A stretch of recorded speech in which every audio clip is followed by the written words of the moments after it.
Hey guys, I know I haven't made a video for a while, and I just got sick and tired of making the videos and all the stupid comments from the fanboys, of course, who obviously think that all my problems are minor, right? But anyway, my car has been in the shop for about a month for them to fix various problems. They had to send it to the body shop and to fix some paint issues. What else? After they fucked up my front motor and replaced it, I've been getting this really weird problem, which they say is normal, and it's basically machine gun noise coming from the front when I accelerate. It doesn't even have to be all-out acceleration.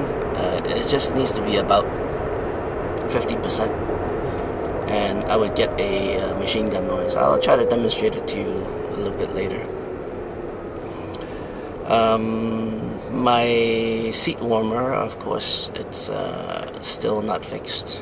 Why? Because they have to replace the whole seat, and with Tesla, you never know when you're going to get the parts, and it may take months to get. The excuses is a special order item. I say it's fucking bullshit, because why would it be a special order item? You have a fucking assembly line, right? So that just goes to show you what's gonna happen when Model 3 comes out. When Model 3 comes out,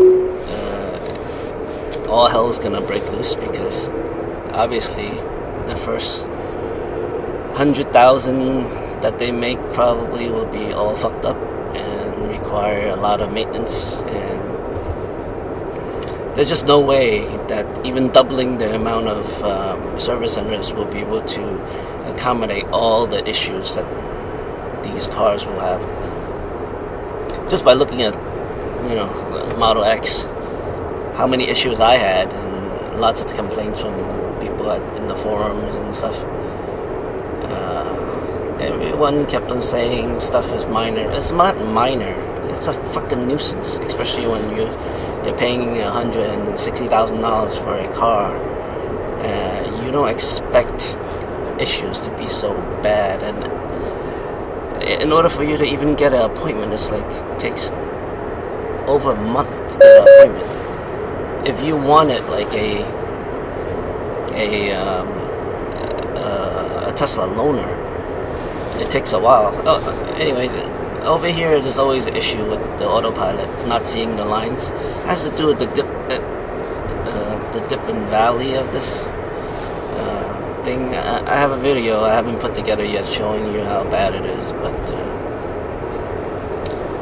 anyway, it also loses the lines here too. I don't know why, but I have to pay attention here. But the part where I had an accident up front, I figured out why. It's because Tesla has they mark certain roads as restrictive. So if you look at the road that I'm on now, it's considered restrictive. And what it means is it's not a highway or a full highway. And what happens is, if there's no car in front of me now, right, at the end of this, it will, where it starts to turn and where I almost got in an accident, is when it stops being a restrictive road. And my setting is that I go 20 miles above the speed limit. So what happens is, it would jump from the 50 miles an hour that it's doing right now to 70 all of a sudden. And then that's when it accelerated, even though all the cars were all the way down there. So that's what happened with that, I figured out. And yeah, it's kind of dangerous when it's the same stretch of road and you have lights here and stuff, and Tesla thinks it's a non-restrictive road. What's the difference between here and what I had before, which had no lights? there's zero difference. But Tesla made it a difference. So I don't know. It's something for them to look into with the restrictive roads. And it's really dangerous when they mark a restrictive road and then all of a sudden take the restriction off. And there are situations like I encountered that could have caused me to have an accident if I wasn't paying attention. So just for a split second, I could have gotten into an accident. So anyway,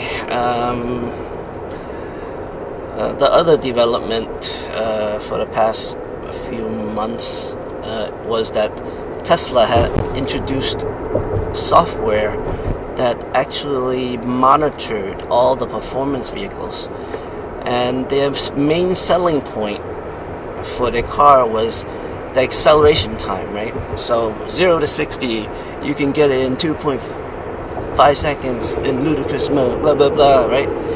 So when I accelerate, you can hear it, the grinding noise. I'm sure it's coming through pretty loud and clear. So if I'm like somewhere around 40 and then you can hear the grinding noise, right? It's a lot worse sometimes. You can hear that. The whine is what I'm used to, but not the grinding. So the grinding noise is what is troublesome to me. Anyway, it gets a lot worse. Sometimes it makes a machine gun noise. And it's really bad, even though I'm pointed straight. What was explained to me was that it's a geometry issue. It really isn't, it seems like. Anyway, going back to that thing where Tesla put in some sort of secret software where they started limiting the power if you launch your vehicle many times. I think the number was like 20 something, or I don't know what the exact I don't know what the exact number was that would cause the power to be reduced. But there was a huge thread on the Tesla Motor Club where people were threatening to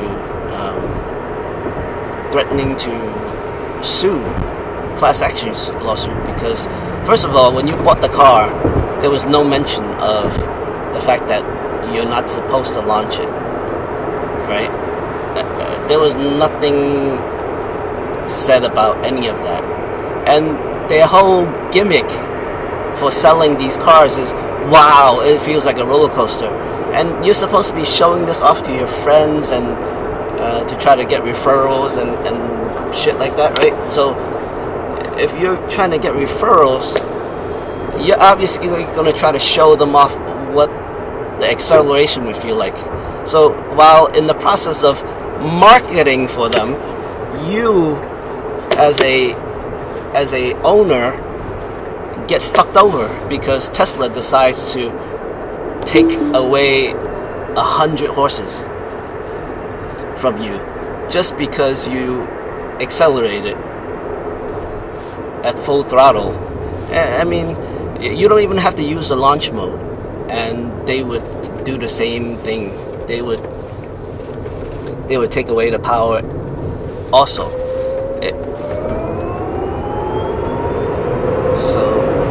I don't know. It was a really bad decision on how they handled it, and due to the customer complaints and the threats to lawsuit, they finally rolled back that option. I got the update yesterday, and it basically said that the automatic power reduction has been removed, blah blah blah, and they will basically monitor your parts.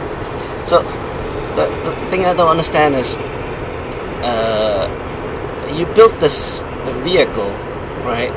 And your main selling point is, oh, it accelerates really fast, and you're charging people a premium for that, and advertising X number of horsepower, and all of a sudden after 10 launches, 20 something launches, showing your friends off, you notice a power loss. And Tesla never told you about that. They just went ahead and implemented it without it wasn't in any of the release notes. And that's what people take a problem with. Some performance vehicles tell you that that's what they're going to do. They're going to void your warranty if you use the launch mode for more than 50 times or something. So if the thing is, people pay a lot of money to get ludicrous mode, to get the extra horses, right? So I'm paying extra $20,000 just to get ludicrous. Now it's actually an extra $40,000 to get ludicrous, right? They don't even sell the performance mode anymore. It's either non-performance or a straight jump to ludicrous. So if you're gonna be paying an extra $40,000 to get ludicrous mode, right? And then you use it, let's say, let's be generous, 50 times, right? 50 times a launch. I mean, how much is that per launch? You only get it's almost like $800 a launch. Isn't that fucking ridiculous? For Tesla to charge people $800 per launch of your car that you paid $160,000 for. Why wouldn't people be upset? So let's see. I have this program called I think Power Tools, and it monitors what the power output from the battery is. So I don't think the battery is fully warm yet, so I'm gonna see what type of power I get now. I was down to about 400 kilowatts, and also maybe around 450 when the battery was warmed up to max power. So what I'm gonna do is I'm gonna gun it to see. But you really haven't. I think my vehicle was affected then, because I'm only getting 456, which is less than what I got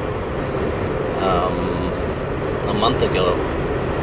A month ago, before I took the car into the shop, I was getting close to 480 kilowatts, which is way over 600 horsepower. And now I'm only getting 456. Let me see what this looks like. I got 15 more minutes before I can, before max power is ready. So let me do another full throttle, see if I can get more. Nope.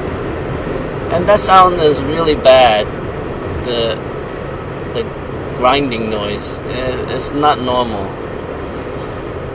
For Tesla engineers to tell me that that's normal, that's fucking bullshit. I think they, first of all, fucked up on the design of the car, because it can't handle the stress of the launches. So they had this problem even in the Roadster, where they kept on blowing out the transmission.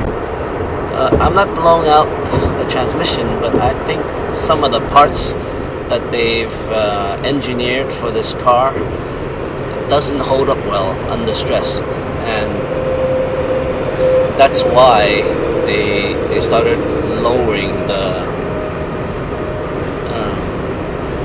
lowering the power. Because obviously Tesla doesn't want to foot the bill to keep on changing out parts that are wearing out because they under-engineered the car. They used to be the company that over-engineered the car for safety and all that stuff. But I feel like that they skimped on safety nowadays. And with every new iteration of the car, they keep on reducing or bringing down the level of safety. Just by looking at the reports from the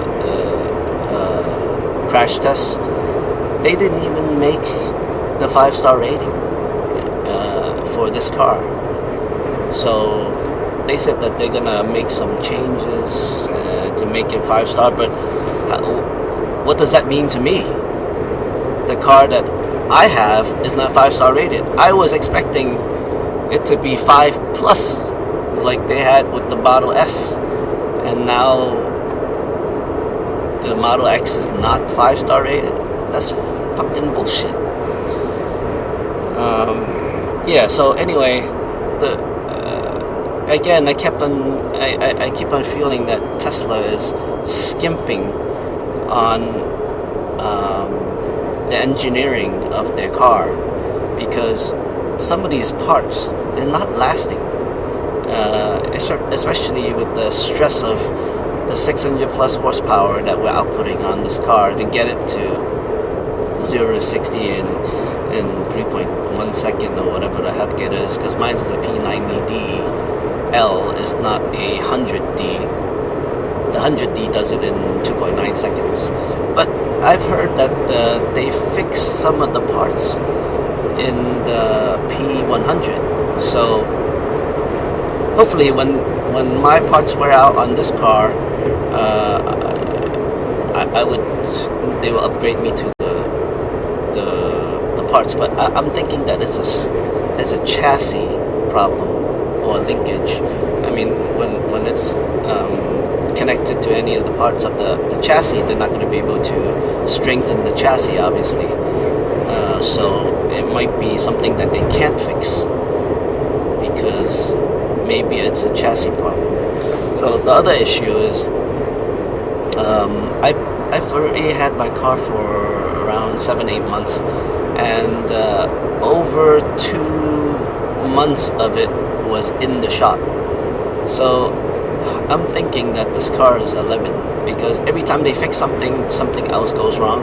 So when I got back my car, they fixed my Falcon Wing door that I didn't use for like a whole month, and then I think they screw up some sensor or something, because sometimes when I drive away it thinks that one of the doors is not closed, but it's closed. But then after driving it for a second or two, or 5 seconds, 10 seconds, the alert will go away. So anyway, that's my rant, and that's my update for it's been a while. So thanks again for joining me on this ride, and see you next time. Bye.